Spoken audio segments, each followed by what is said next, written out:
Can you use AI to make your employees better and to train them? That's what we're going to be talking about today on Everyday AI. This is your daily live stream, podcast, and free daily newsletter, helping everyday people like you and me not just understand what's going on in the world of AI, but how we can actually use it. You can spend countless hours a day trying to keep up with what's going on in the AI world with news, with new tools and softwares, and how to actually use it. Or you can tune in to Everyday AI. That's what we do every single day. So, very excited to talk about that exact topic today. Can you use AI to train your employees, to have better employees? Before we talk about that and bring our guests on, let's first talk about what's actually happening in the world with AI. So, some big developments. So, everyone's favorite sidekick, ChatGPT, some big updates in the last couple of hours. So, the parent company OpenAI is making finally, yay, GPT-4 API available to all paying customers. So if you're not a developer, this might not mean a lot to you, but for the everyday person, this does mean a lot. So all of these, if you're using third-party tools that use GPT-4, you're going to start to see a lot better quality in these external tools. So more on that. But another big thing with OpenAI is they finally also released Code Interpreter to all paying members as well. So couple big developments there, and we'll have more in the newsletter in the AI in 5 section on Code Interpreter. All right, let's move away from OpenAI. Talk about Google, right? So Google just reported that they may start using DeepMind's Sparrow as a ChatGPT competitor. So we'll have more in the newsletter on exactly what that means. But an interesting development that Google is starting to look at additional models to come in and start compete with ChatGPT. So speaking of that ChatGPT thing, all schools are using it, right? Students are using it. Schools are trying to see how to deal with it, at least here in the US. But in Japan, so a new report looked at how Japan is actually allowing and in some cases encouraging the use of generative AI tools such as GPT all the way down to elementary and middle school as well. So I've been very fascinated with how the U.S. is struggling to deal with generative AI, and in most cases, just trying to ban it. So, pretty interesting article today that we'll be linking to in the newsletter, talking about how Japan is actively and proactively just using it. So that can help us all learn. So, speaking of that, you can also use AI to train your employees, just like students can use AI to learn. Right. So with that, let's bring on our guest for today and talk how we can use AI to teach employees. So very happy to bring on fellow Chicago area person here. So Nancy Munro is the CEO of Verbal Transactions. Nancy, thank you for joining us. Well, thanks for having me, Jordan. Love to talk about this subject. I'm sorry we only have 15 minutes. Yeah, it's always true. These conversations could go hours. So as a reminder, if you are joining us, thank you. So we already have a couple comments, but if you do have any questions for Nancy on how you can use AI to train your employees, go ahead and drop a comment here and we'll get it answered. And if you are listening later on the podcast, make sure to join us for these live streams, 7:30 a.m. Central Standard Time. So Nancy, just tell us quickly, what is Verbal Transactions and what do you all do? Yep. So Verbal Transactions is an enterprise learning company, and we focus on right now call centers to help get those call center agents up to speed faster by using a hands-on immersive simulation platform. And we're leveraging natural language processing to allow people to have real dialogue inside the simulator, and then we're observing them through automation, and then a bot acts as their coach. If they get off track, to say, oh, you didn't type the zip code in correctly, or oh, I didn't hear you authenticate the customer correctly, let's try that again. And the reason that works really well is people in the learning space are probably familiar with Bloom's taxonomy of learning. But what people may not be aware of, he also did a study around something called 2 Sigma. He wanted to know what is the best environment to teach someone how to learn something. So he tried traditional classroom training, which is still the dominant delivery mechanism today. Then he tried peer-to-peer groups that didn't work so well. So he found out the one-on-one tutoring was the best way to teach someone a new skill, because you can observe them doing something, give them feedback, let them kind of work their way through more complex skills. So I'm using the bot as the tutor. So the bot is observing what they're doing. The bot is interacting with them in real time. It's giving them real time feedback versus delayed feedback.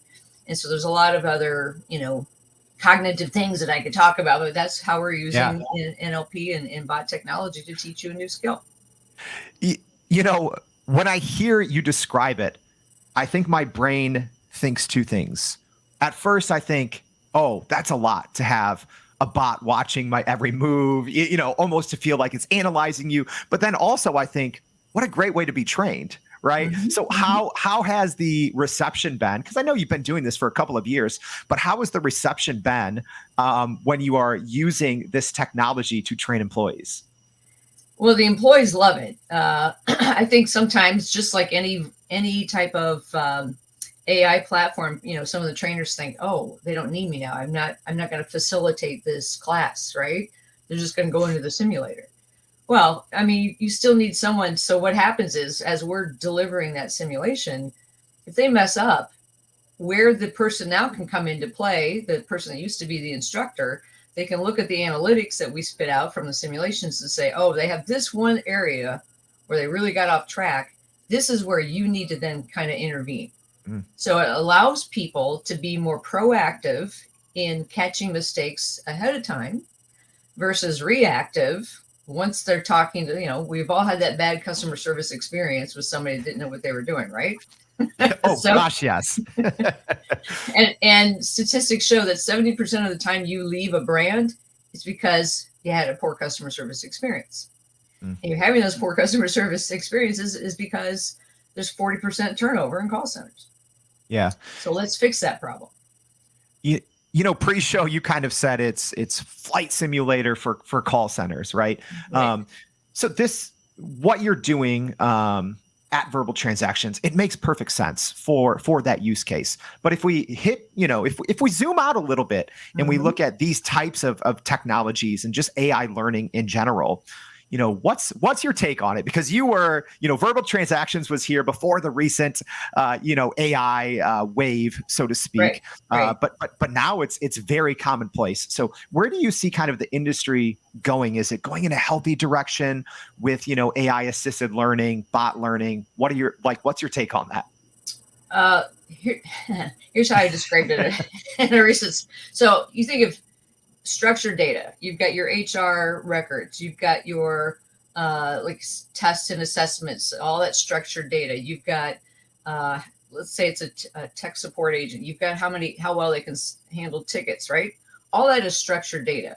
But now imagine if you can then take unstructured data, such as I'm wearing a device that measures my heart rate while I'm doing some work task, or I get up X number of times out of my chair during the day. Well, let's say you take that unstructured data and look to see, at 10 o'clock, you're not as productive as you are. So we're going to pump more oxygen into your desk, or we're going to do something, So where I see it going is taking all the structured data and unstructured data and kind of comparing the two together so that you can make people more productive in an autonomous way, but then use that information to let the organization be much more strategic and proactive on how they're making decisions about the organization, but also how they're interacting with customers. Yeah. Even on the customer side, right? So you talked about how, Verbal Transaction is specifically using, your model to train call center employees. For the rest of us, right? I think we're going to start to see a lot more interaction with bots everywhere in general. So with your background with natural language processing and NLP, what should we as the everyday consumers on the internet, everywhere else, are we just going to be talking to only bots pretty soon? Yes and no. I mean, there's certainly, and when people say chat, I get a little frustrated because you're not literally talking to them most of the time. And so when you're typing things, that's easy. That's easy for NLP engines to do that. It's easy. Where it gets really complex is when you are talking, physically talking, because there's a lot of other things that factor into that. But to your point, talking is the most natural thing in the world, right?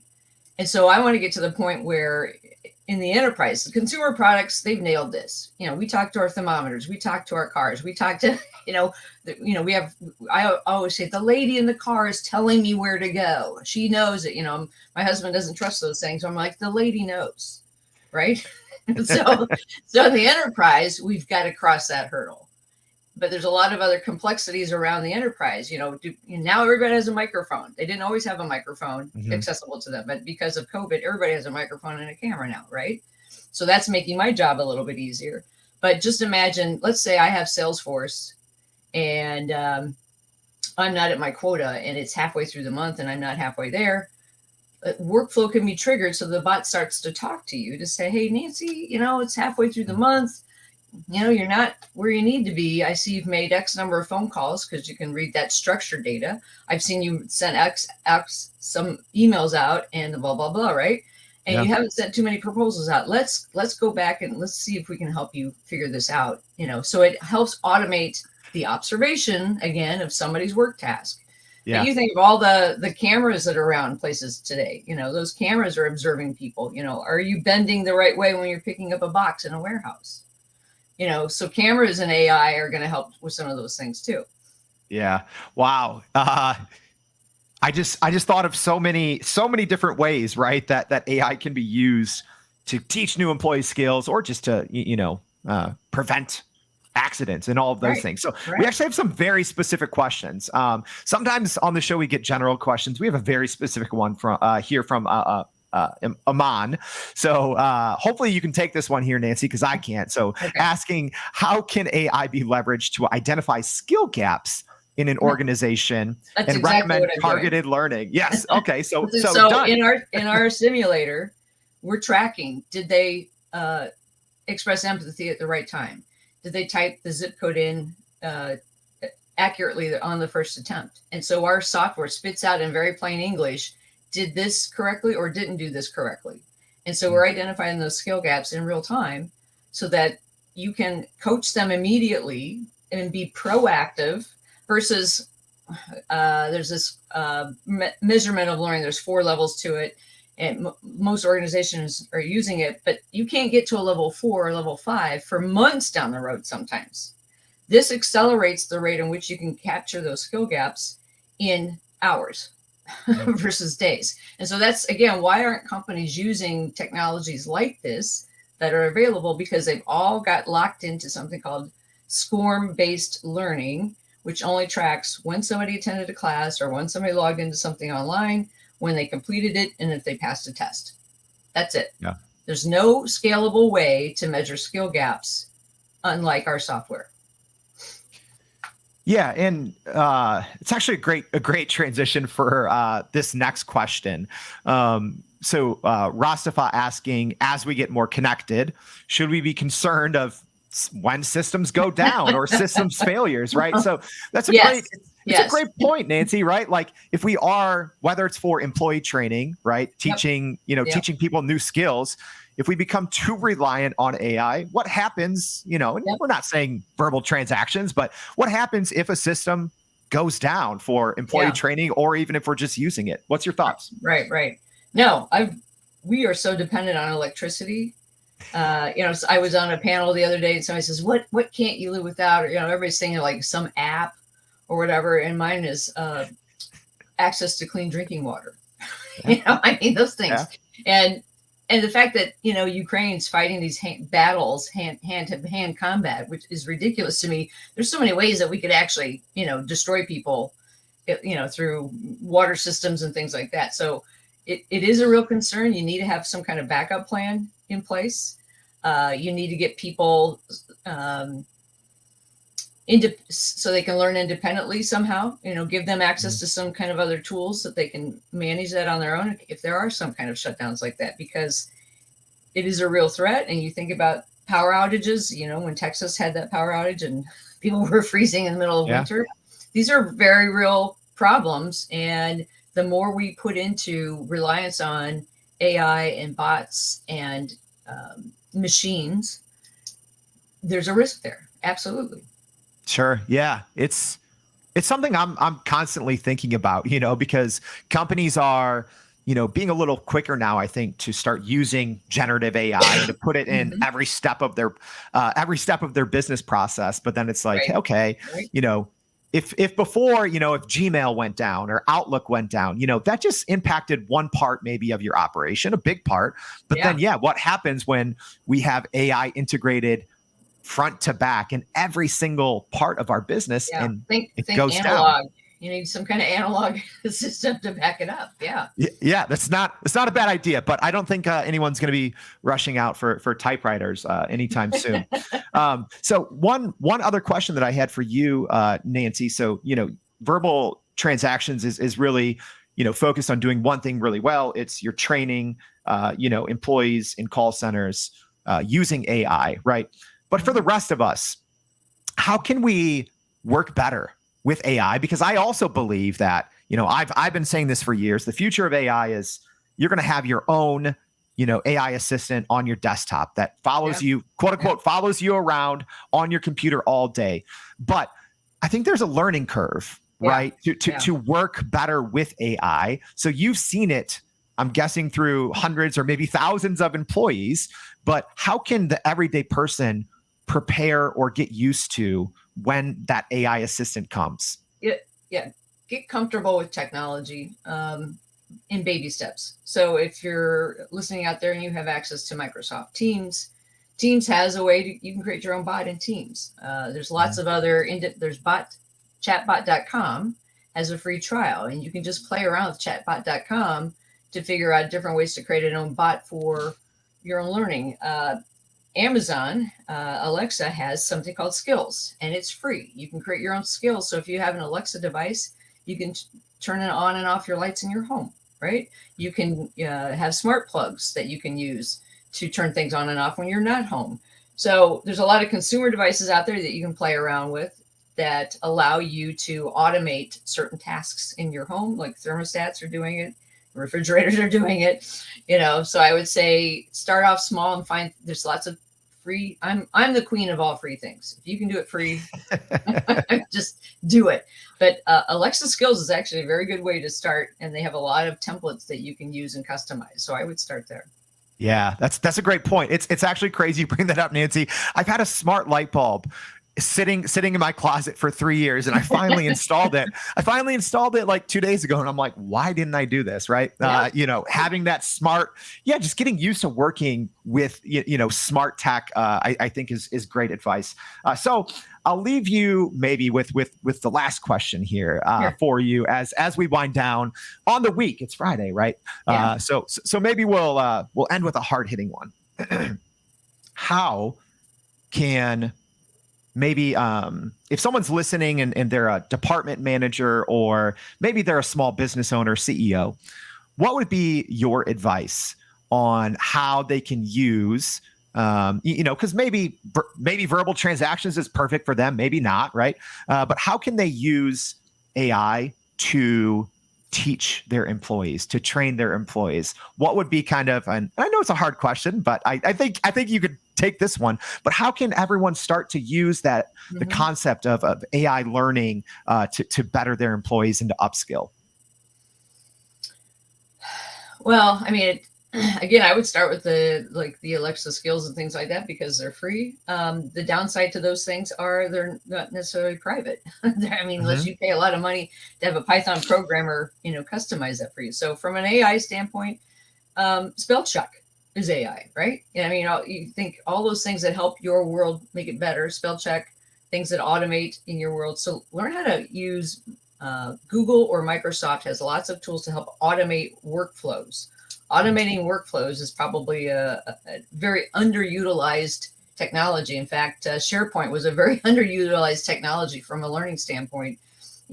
People had it, had accessibility to it. They weren't leveraging it the way they should. So look at the tools you have today and think, how can I leverage these? And does it already have some kind of AI component in it? Uh, PowerPoint has it, and it helps you design your slides. It's built into PowerPoint. So just educate yourself on what you have today. And if it has AI in it, learn how to use it.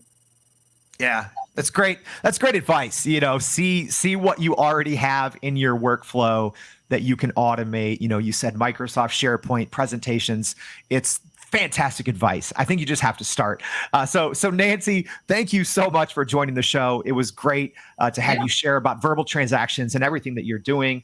Thank you. We appreciate all your time and insights. No, glad to be part of the show. Thanks for inviting me. Yeah, absolutely. So as a reminder, if you want to know more about what Nancy's talking about, make sure that you go to youreverydayai.com. Sign up for our daily newsletter. We're going to be linking to some of the cool work that Nancy and Verbal Transactions are doing, as well as some of the takeaways that she talked about, because I think it's great. That's what we're doing at Everyday AI. It's all about actionable next steps to help you use all of this AI technology that we're talking about every day. So we hope to see you back next week with Everyday AI. Thank you all. All right. Thanks.